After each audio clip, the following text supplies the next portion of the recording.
It was nice. She was a year older than me, so I was dating an upperclassman for two times. We were friends, and because we're friends, we laughed together. And Glenn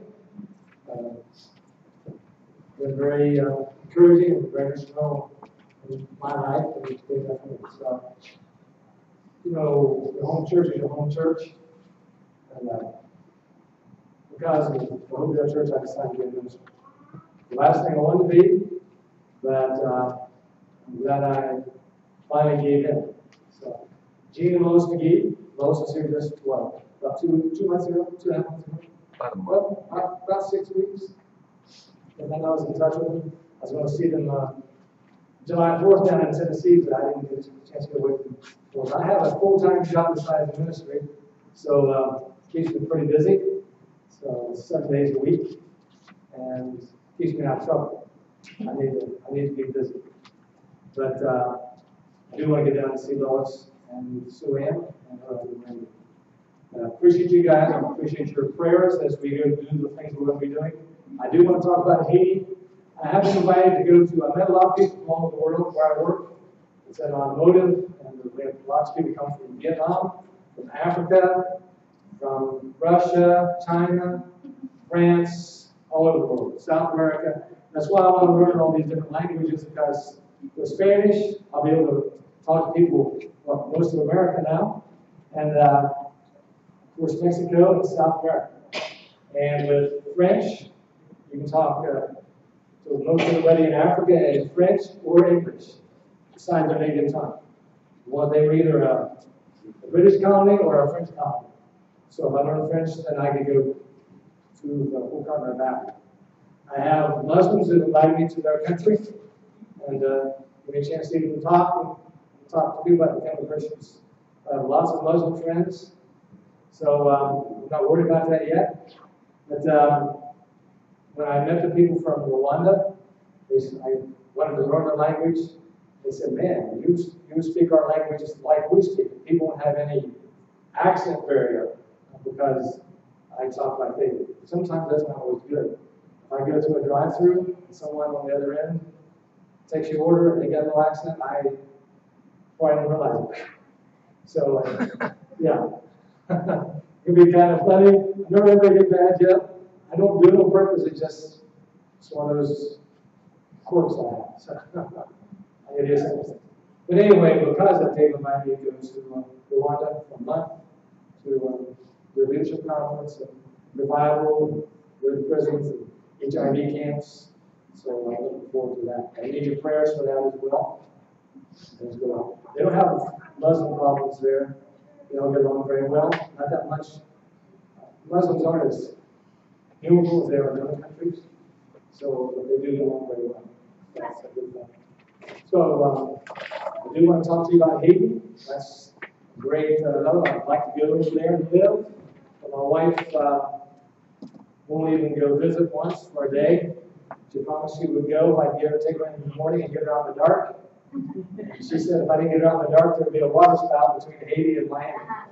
So she'd be going across the water. But I love the people there. And I did go for the first time in 2011 in February to see Dr. Sulaim left, a great man of God. He taught me my first Creole words so that I can talk to the people at the revival we're having. And my words were Papali Creole, no speak Creole. So we had 500, 600 people there, and I went around and shook everybody's hand. Like I like to shake everybody's hand before church. That's something that's in my body, my personality. So I would, before the revival started the service, I would do that and put my arm around the man and say Papali Creole with it.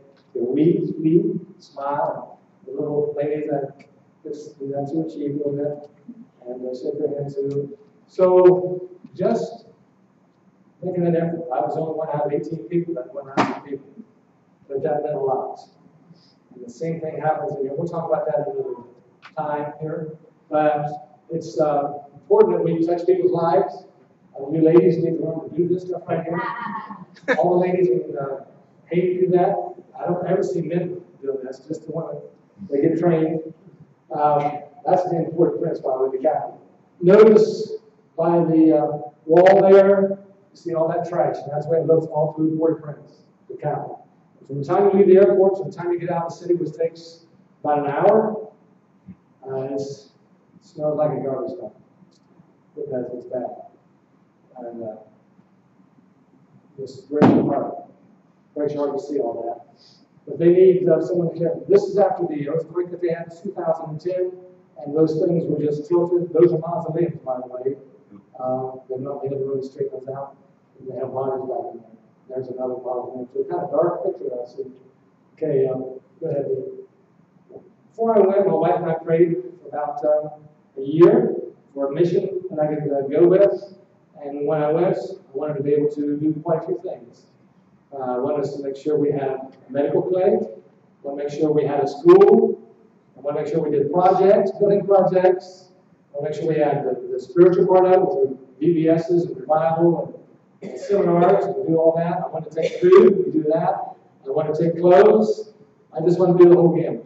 Because I want to make as much impact on the people as possible. Well, through Team Mission, and I have some stuff back there from Team Mission, and for whatever you want to take.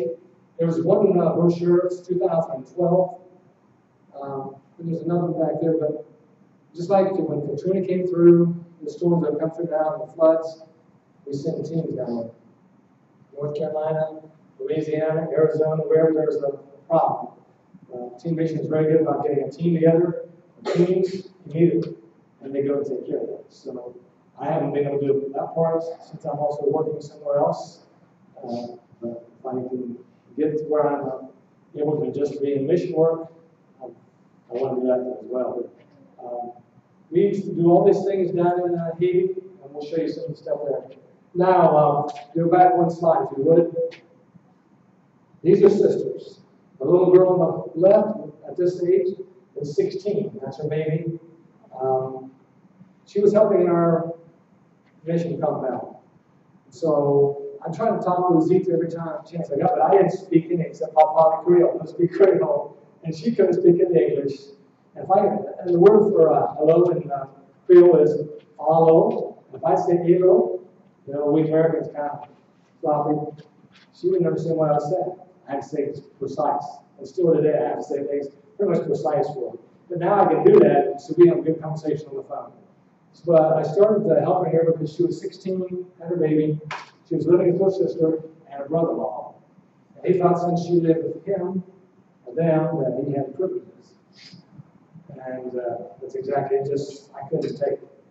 And I said, Rosita, I'll do anything to get you out of that situation. So I was home less than a week, and I get a phone call from a guy who's about 20 years old he knew English as well as Creole. He said, Rosita's found a place to live. She can rent a room or a house for $100 for a year. So, So I made sure she got that real quick, wired it through Western Union. That's one thing they do have down there, Western Union.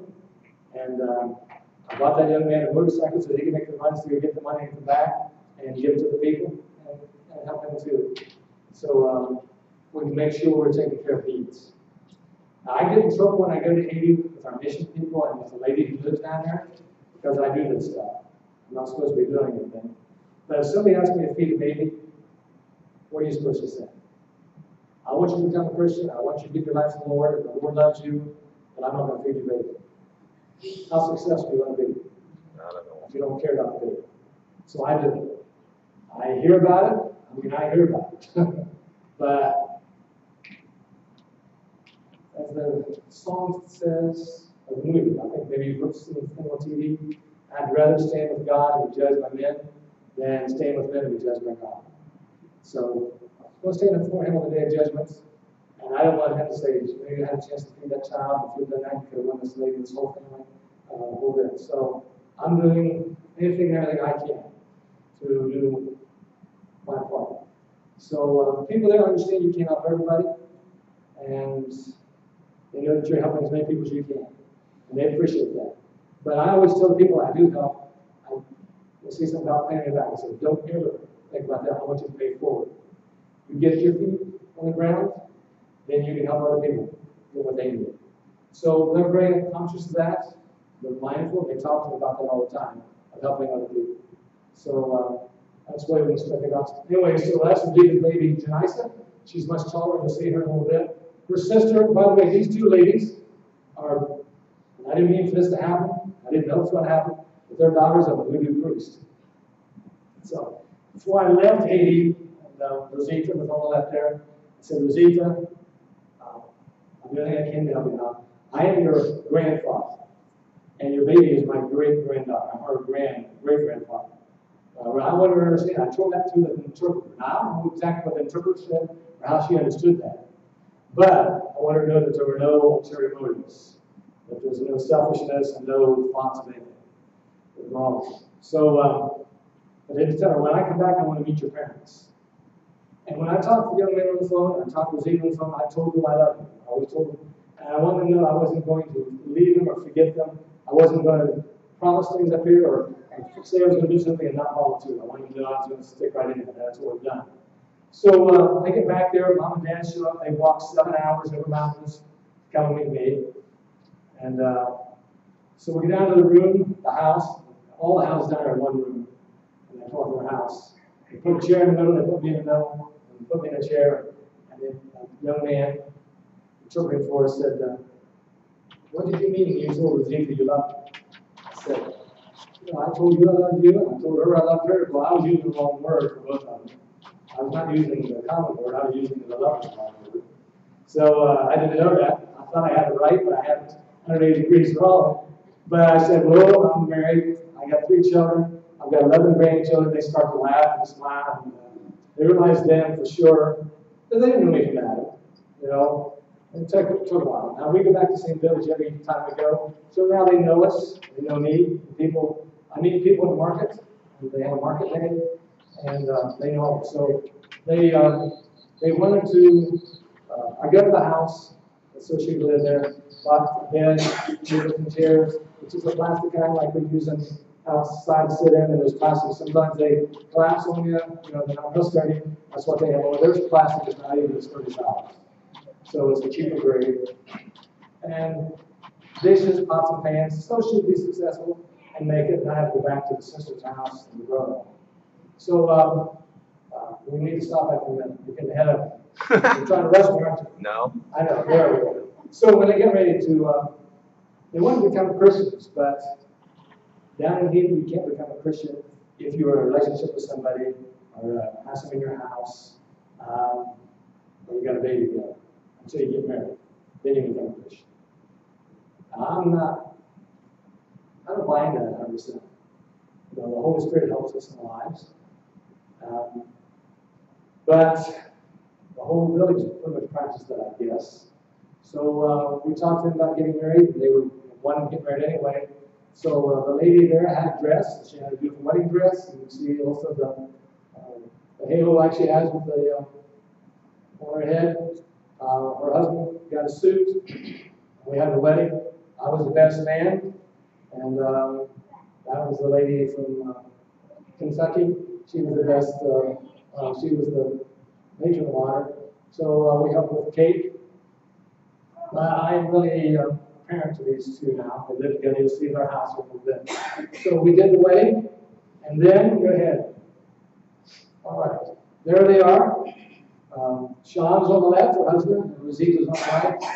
And their preacher is Pastor Suluk, is going to baptize Rosita, and I'll baptize Sean. Suluk wanted to do both of them at the same time. I really wanted them to see each other being baptized, so I waited just a little bit, not long enough. But you can see her coming back up out of the water. See the water falling off of her? So, and in a video we have, it's nice to see it fall off. So I baptized Sean here, and I did. I hit his head on some rocks under the water. Came around a curve, there's a bend right there, and I was in about here on this side, but this side was up under the rocks, under the water. So when I felt it, my lady said, Sean, did your head hit rocks? He laughed. But I'm trying not to sense them, so you know. So the beautiful thing is they've been very, very strong in their faith in the Lord and very faithful and are growing in Him by leaps and bounds. Now they saw the little girl. By this time she was 2 years old. Yeah, 2 years old. So here they are at their house that they have. It's in Mirabelais, and that's the little girl, Janisa. And my wife, every time I go, she sends an outfit for Janisa.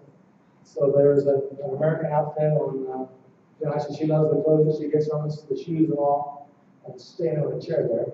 After Zita, you can't see her face very well, but notice what she's done with the interior of her house. She's put up some sheets to brighten it up and to cover up something's not very nice. Their house is made out of something like plywood, but it's not. It's very, very, very thin. And it's not going to last too long. Matter of fact, it's still over there. But they're very proud people in the Haiti. They have hard workers, people who want to learn. They just don't have any money down there. It's nothing for them. Now, you and I, if we get down our luck, we can go to get some food at the food bank, or we can go to the welfare and get something there. There's nothing like that there. If you don't have food, the government, they don't know about it, they don't care about it, they're not going to help you in any way. So it's all going on. So you see the outside of the house, you see the door's not very thick there, and the outside of that stuff they put on there is starting to come off from the rain and the sun beating on it.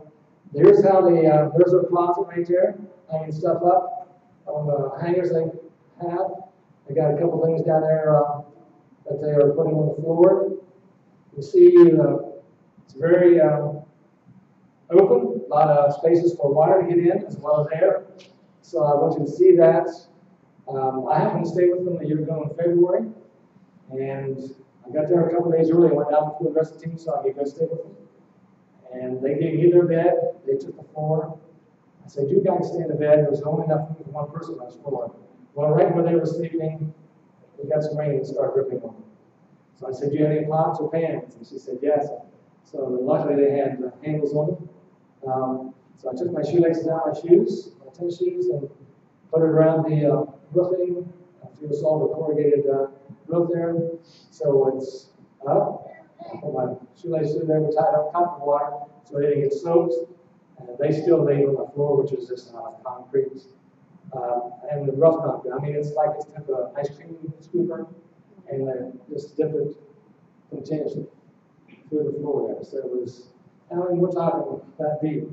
But they bought this off somebody. There is a mosquito net. You have to sleep underneath that net so the mosquitoes won't get you at night. You can't see who's under there. Looks like you. Yeah, you can see back there better. But they made sure that I got the mosquito nets. And United slept there with me too, but she was under the net as well. There you can see the roughness of the floor. Some of that's better than some of it. But it's very, very rough, and that's where they slept. Now that's the floor of the shower. So when you stand on that, it's not comfortable for us Americans. We don't go barefoot much anymore. I would have been all right, but now my feet are pretty tender. So that's the floor of the shower. That's the little table she has. Notice she tries to keep things very neat and clean. And she does a good job of making the house warm and enjoyable for the family. This is her sister's house. The oldest one we saw earlier. Had the ring around her head with the little hat there. The three girls, the baby and the two ladies. This is where she lives. They use the leaves off of the coconut trees and the bamboo and all that they have to make that their roofing. You see where the leaf is starting to fall off. The big holes in the side. There's a big hole in the roof as well. And when it rains, they get wet. The beds get wet. The clothes get wet. They do not do well with colds like we do. We don't like colds, but they don't have any eucalyptus. They don't have any of the stuff like we do to help open up the passageways where they have to put up with that. A lot of babies and children do not make it because of the situation. They get through childhood and they'll make it. They'll be pretty good. But getting through that is tough. So the room is in the front of that little blue container there. Just made out of their wings like they have. It's really thick like. It does a good job sweeping, but I'm sure it doesn't last real long because it's not real hardy stuff. Here is her stove. Wow. It's outside. All Haitians cook outside 365 days a year, even during the hurricanes, when it's raining very heavily and blowing. The houses are just one room, and it'll just be way too hot. It's warm year-round out there. Even in the wintertime, it gets up to 90 in the daytime. If you're lucky, it gets down to around 76 to 90. You don't need a sheet even at night to sleep with, although I do. I've had mice murder me at night, so I like to have a sheet between me and the mice. The mice will bother me. I think they think I'm too old. My meat will be too tough, and my meat will be too tasty. So they don't bother me, but they have scurried over me, chasing each other. So here she is. Notice she's put a backdrop there, and there's another backdrop there on the other side. That's from the Arizona Cardinals, by the way. There's a hill behind them. And I'm in the doorway of the house. Just took a picture so you can see I was there and see that.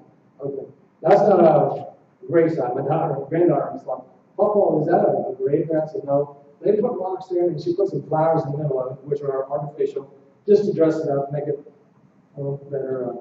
She's got a good knack for trying to do this thing. The girl on the left is Junisa. You see she's over there. And this is a neighbor girl named Schneider. So they always come around. They like to be around you and play and talk. And of course, again, more candidly, they really enjoy that as well. We do have our school. This sign that just got painted about a year ago. You see Mickey and Minnie Mouse there. The kids love Mickey Mouse stuff. They love Disney stuff. So they don't have any toys like that, though. It's just paintings. There's another school in the village that has paintings like that as well. So here's our school. There are 5 classes in a little classroom, or a little school building. And they take each corner. Then there's another class in the middle. So to maximize that building, try to cordon off. You see the top room behind this last row here. And that's the window right there. So they all dress with their uniforms. Our school is brown and white. And we made those desks for these kids. You'll see that in a little bit here, the empty desks. But they love to have their picture taken. The kids do. The adults now are like it. When we first went in 2011, the adults did not want their picture taken. You got a camera out, they go like that, and they run. They say, no, no, no. They thought when you took a picture, you captured their soul. Well, we took the kids' pictures, and they didn't mind, and the people didn't seem to mind either. I guess maybe they want some of those kids going or something. But we got back. I take about 2,000 pictures every time I go. So I get back, I give the kids their pictures, each one of them. If there are 10 people in a picture like this, I give 10. I have to have 10 copies. Give each time their own picture. There's the one with the big smile on the left, or your right, I guess, is Devonia. She's real personable and a lot of fun. All those kids, they really, I'll tell you what, people are being God's image there like we are here. So that means they got personalities, they like to laugh, they got fun, they have a soul, and they know their sins.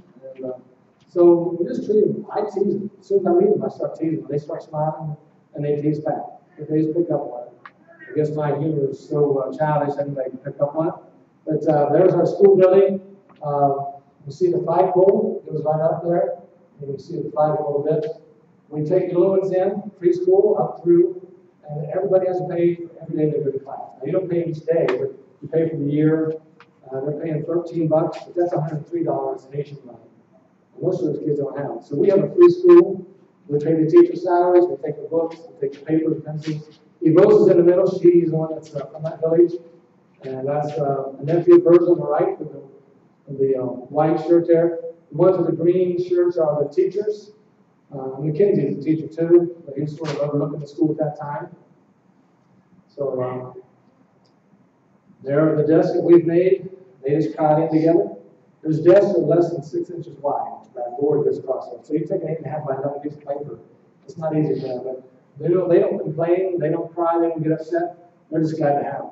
They're glad to be able to go to school. They all want to go to school and to run. This also serves as our church. So the building serves 2 purposes. For church first and then school all week long. We have built onto that first building, right there. You see where it slants out? That's the addition that we put on. We've got another bigger building that we can use for school and also for church, much bigger. There was a mausoleum right there, and we had to get permission from the people in the village to tear that down and move those bodies. Which is not an easy thing to do, but they were willing to let that happen. So that permitted us to be able to build a building. This little young lady could not get inside the building for church service, so she stood outside on a little ledge and looked through the block there, which is the window, so she could see and take part. And I happened to be taking some pictures, so I snuck out there. And then she saw me, so I finally just had to turn and pose for me as well. That's the pastor's suite. You can see a little closer there now. They dress in church. Notice as hot as it is, they wear sweaters and sweater vests. We Americans can't do that, but they can. So he's a great guy. I love him to death. Notice here on the chalkboard in the school is a scripture verse. The kids memorize scripture every day. And you can hear them way off, 300 or 400 feet away. You can hear them chanting, or not chanting, but reciting together the verse of scripture. So we really push that, and it's not something that's a problem for them. Okay, go ahead, Dean. There's it goes. That's when we're getting ready to build the second building. Dig out the footer. Go ahead. And there we're chopping out a tree so we can get it out of the way to put the building up there. This is a young man, I've got to know. They don't waste anything. I don't care what you give them. They don't waste it. And they use every part of the tree. If you have a water bottle and you're done with it, there's little plastic things that you can squeeze and the rest is real thin. They take those, they use them over and over until they spring a leak. Then they put cooking oil in them. I mean, they use it over and over. It's amazing how they do stuff. There we are digging the footer out. It's all rock. Almost all topsoil is going in Haiti. The deforested place many years ago to get the wood for cooking and to make charcoal, and so topsoil is gone. We finally got the front part of the foundation dug there, and here we're letting the ladies take part too. They get to do it all. Using this all there, so we can make bunk beds for us when we go down there. 18 hours, we need some bunk beds. These are some of the young people from Ellis Guard, the youngest one there, the short one, just became a Christian about a year ago. I was down there and I said something about becoming a Christian. He said, I'm not old, I got to be 16. I said, 16, why is that? I'm just too young. I said, no. So what the Lord came back before you became 16, before we get older. So we talked, and he's learning English. That's the name of the English school, so they can learn English and be an interpreter too. Go ahead. Those young people take part in the service, by the way, on Sunday. They lead songs and help with communion and prayer a whole bit. This, we'll see how they like to pose the pictures. So there she is. The young lady. I had a regular picture, but she wanted one. They all do that. They love the camera. They're not very old. They're even much younger than this when they start carrying water home. I want to see how they carry even the young lady on her head. That's Betty. It's not Betty, it's Betty. Spelled Betty, but she's going to school now in Port-au-Prince. She's been a very good young lady. Our first revival, she stood right beside me to tell me what they were doing next. And sometimes you might be somebody be next to you talking, pray. Pray, that's prayer. So she really was good for me. You probably can't see it, but there's a guy up in the tree getting a coconut for me so I can have some coconut milk. And they always like to give me coconut from that. I don't like to do it because I want them to keep it for themselves. I mean, they need it. It's a treat for me. And I appreciate what they're doing, and I don't want to insult them, but it's hard for me to accept. I just want them because they don't have anything. So he's up there getting a coconut for me. Here's our stand or our platform stage for our revival. So they built that. When we're done, they tear it down and take those posts out of the ground, even cover those up. That way we can have some light too. This is the front of our stand where we do project light from, and also we have taken down a projector so we can show movies now to the people, which they love movies. They've never had those before. When we show a movie, they're speechless. All of them, kids, adults, they just stand there and just look. They're absorbing all that. Okay, there's somebody up here reading songs or maybe quoting scripture. Yeah. On the computer, it's not near this dark. It's much darker here. Sorry. I apologize for that. So I'll learn from that. Y'all come back here, stand behind me. Huh? Y'all come back here. Yeah. They would. They would. Okay, so we have 500, 550. They walk for an hour or two to get there. They stand for 3.5 hours, and then they walk home for another hour and a half, 2 hours, in the dark. Without a flashlight, there's no electricity, so there are no street lights and no cars. They're walking in the dark. And so a couple places they go through, water runs across the road where they're walking back home to. They get close to home, then it's just a path that goes like that, and rocks in the path. How they don't trip and fall down, maybe they do, I don't know, but they come faithfully. They love it. And the service is there to run for 3.5 hours. And that they're used to that. They like that. In fact, when I go to Rwanda, they said there's no time frame. You can talk as long as you want. And you tell that to a preacher. Yeah, they know what they're saying, do they? Okay, here's our VBS. This is our very first one. We have much bigger crowds now for our VBS than that. The kids love VBS. One time we took Jesus in through the crowd riding on a donkey. They had a donkey there we could use. And he was, one of our guys was dressed up, and he started hollering, Jesus, Jesus. You just got goosebumps. The scene was so real, like Jesus when he was going into Jerusalem, and the crowd was hailing Jesus, and it just got to you. Then we did the resurrection later that week. When he came forth from the grave, they stood up and clapped and cheered, and they were so excited that he was alive. So it was real for them, and made it much more real for us too. We do the clinic part. We still do the outside clinic for the school children. We make sure they have medicines for the colds or infections, and we give medicine for the parents to have some pain medicine sometimes. Most of the stuff is to treat infections. We also put stuff on the teeth, the paste, so that they can protect their teeth, so they don't get cavities. They don't get much sugar at all, really. The only sugar they get is if we get down and give them candy. And I have a hard time doing that because I don't want to be a part of a problem causing tooth decay. So there, we do have a pharmacy. In a minute, you're going to see, there's our clinic building. We have built this. It's a 2-story.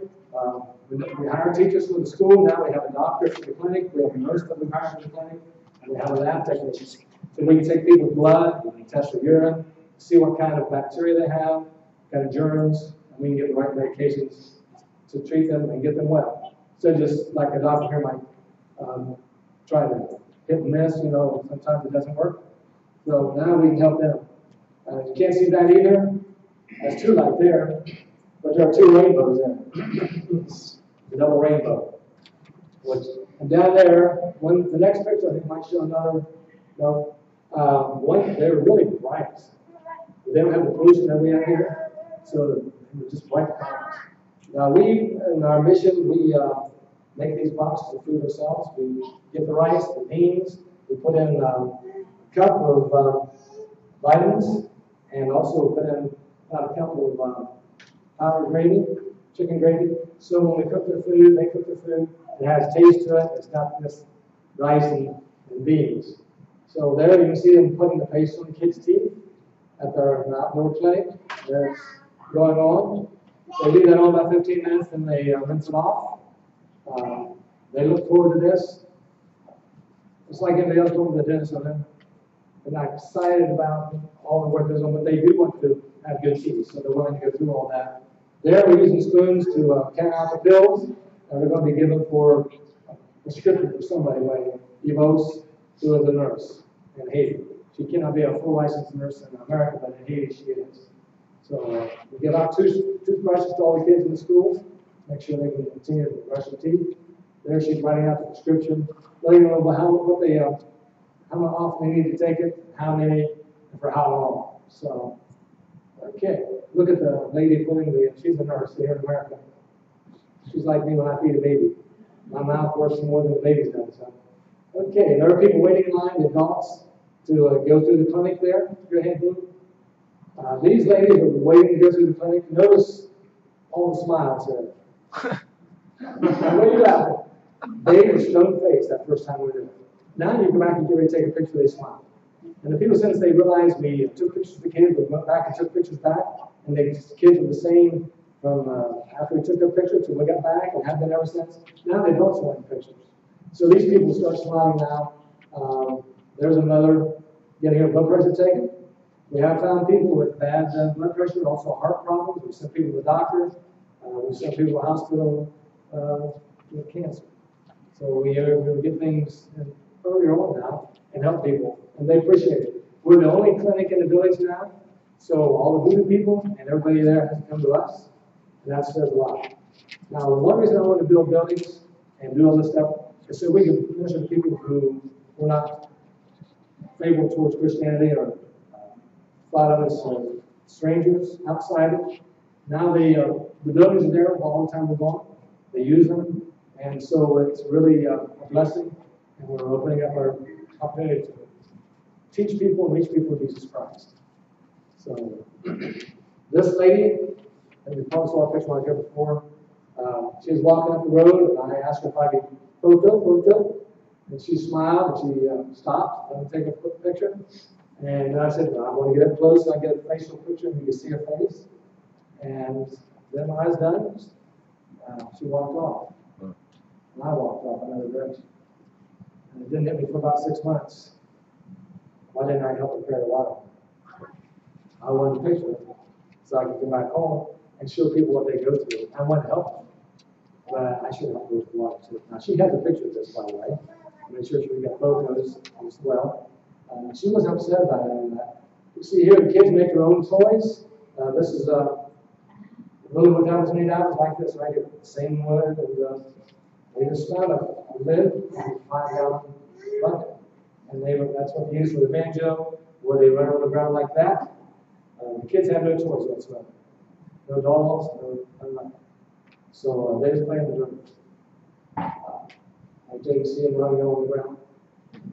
See, the little one's going to help get water, and they get water in anything that they can find to put water in, any container.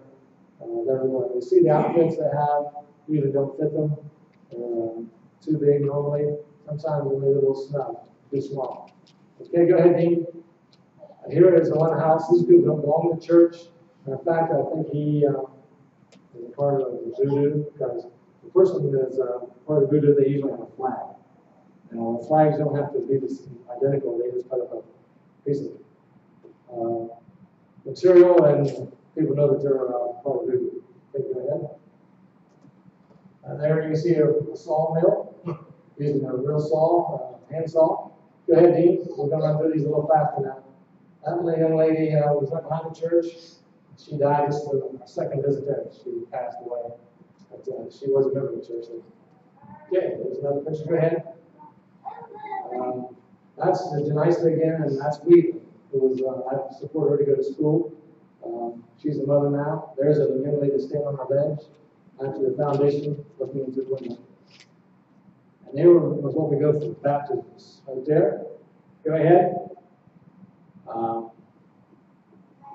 We baptized one guy from Haiti. He was from Port-au-Prince, matter of fact, and we baptized one young man who went with us on the trip.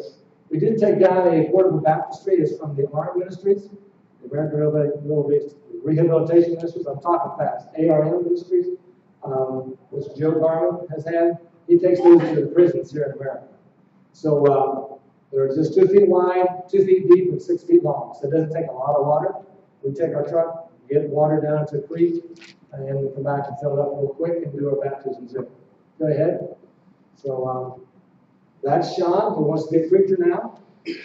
And the next one, you'll see John Humming. He's the first one baptized in our portable baptistry. The second visit there, I was talking to a lady who needed some help with her baby. She about died a month before having a baby. She needed someone to help her. She had no breast milk, so she asked if I'd buy milk for the baby. I said, yes. So she wants to become a Christian. We brought her, we're bringing her to a baptizer. When John was baptized, we get there and they say, no, she can't be baptized. She's not married. She's got a baby, she's got a fiance. He lived in Port-au-Prince, she lived 3 hours away, but she couldn't get married. When I get down here, then this next visit, which I've been trying to get through all summer, have a baby. We're going to do the wedding, I'm going to do the baptism next. Her and her husband. But there's a little baby, when I first saw him, he was this big. I get there 3 months later, he is. And his little stomach sticking out there, he is hard, he's healthy. And he just gave me the biggest smile, and he reached for me. And he's the only Haitian baby that ever reached for me. Most of them don't, because why? All they see is dark-skinned people, and I'm white, and they're afraid. You can understand that. Well, he didn't have that problem. Matter of fact, I took him down to help us get the baptism rate. I had it for an hour and a half, where his mother ever came down. He never whimpered, never cried, he was happy. And still today. And when we got a little bit older, he did learn to have that fear factor with me. But we worked through that. I sit on the ground, play with him, and he's got a baby brother now. So there's Janessa. She was right beside us the first time I went, and she asked me the night before we left, "Do you have any shoes that I can have?" So I said, "Let me see, Janessa." And I went and I got a pair of my deck boat shoes, and I mean they're size 11 and pretty wide. Well, she got a very wide foot, very short foot. So I said, "Well, see if these will fit." And she couldn't speak English, but she put them down on the ground and put her foot in. She went like that. She was happy to have them. So they fit width-wise, I know. I know they did not fit length-wise, but she used it. So I come back for the next time. Every time I go, she wants to have a pair of shoes. So I try to make sure I'm able to get her the shoes. Now, we do want to stop right here. Can you back up 1 minute? Sure. Okay, I should mention now. Okay, the next one. So I'm trying to win the other way. John, by the way, wants to become a preacher now. I sent him to school. I want to tell you this real quick. Every time I get out of the Haiti now, as soon as he gets out of school at 1:30, he comes looking for me. He says, "Let's go." He wants to go to college. He's my interpreter. I send him to school. He's a teenager, and he wants to go win souls for Jesus. And he knows the village people. I know him. He can interpret. If somebody's giving a little bit of a rough voice, I say, "Are you mad?" I say, "No, they're just talking." But he loves the Lord, and he wants to be a preacher. But I love that he comes out to me, and somebody else sent to school, he is now an interpreter. That's exciting. And, John does that as well. So this is a Duncy, and I want you guys to pray for Duncy. I just talked to a couple of Haitian girls who go to school at Kentucky Christian University. They said there are 2 dark places in Haiti. That means that's where the voodoo is very, very strong. It's 100% from its voodoo in those villages in that area, not just a village, but an area. And for somebody to walk in there, you may not come back out alive. So, especially if you're white. I'm praying for Duncy. She lives in that area. That's the one of the 2 darkest. And her grandmother at 85 just said, "Here, you can have my voodoo area. If you're a voodoo priest, Hungan, then you, everybody in that area has to give you 2 or 3 animals a year, plus money. So you'll be very wealthy. You're going to have plenty of food to eat. You don't have to worry about anything." So her grandmother, she was 15 at this time when her grandmother had given her her area. Now, she didn't have to take it, but she did not want to take it. She wanted to become a Christian, which she did not yet. She hasn't yet. But they said, if you don't become a voodoo priest, then some of your family will be killed. We will kill some of them. She had a younger brother. He was 6 years old, and she was afraid that they would kill him. So she was really torn.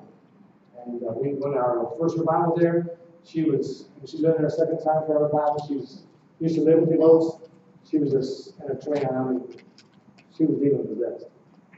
And her mother would come into where we would take her back to a room at the compound. And her mother would come in there, and she would try to reach around me and hit her mother. She didn't like her mother. She didn't want to be around her mother because she didn't want to be a voodoo priest. So it's been hard. I want to go see and not see and try to get her out of there. She's heavy on my heart, and with prayers, this can happen. Because she wanted with all her heart to be a Christian. Now, she's been away from us for about 3 years now. I don't know how her heart is now. Satan can do a lot of things. We're under his control already. But let's pray that she still has a heart for the Lord and wants to be a Christian. She has a son. She had a son when she was about 16 and a half years old, not married. I just goes the territory. So her name is Adamcie, Adamcie. And I'll make sure that gets in your bulletin for a while in your prayer list to keep Adamcie in your prayers. She needs our prayers. She wants our help. She wants to be a Christian. We should do. So if you have any questions, holler. By the way, you ever see watermelons grow? This is not a watermelon. Guess where this grows in Haiti? On a tree. foam, they foam down all the time. So if they're not good for food, they just take them and clean them out, and then they use them for bowls to even eat out of. But just put stuff in, like I have here with this. So I do have a few of these. If anybody like one of these, just to take home. But this is what they have to use sometimes. Just imagine this thing dropping and hit you in the head. I thought they were water ones at first, when I saw them, that's what they look like to us. This basket they make down there, you can buy that for $1 or $2. Yeah, we're just about 2 or 3 miles from this, going up into the mountain area where this is made. So we go on Tuesday. That's when they have their day to sell up there, and they'll sell to you for that.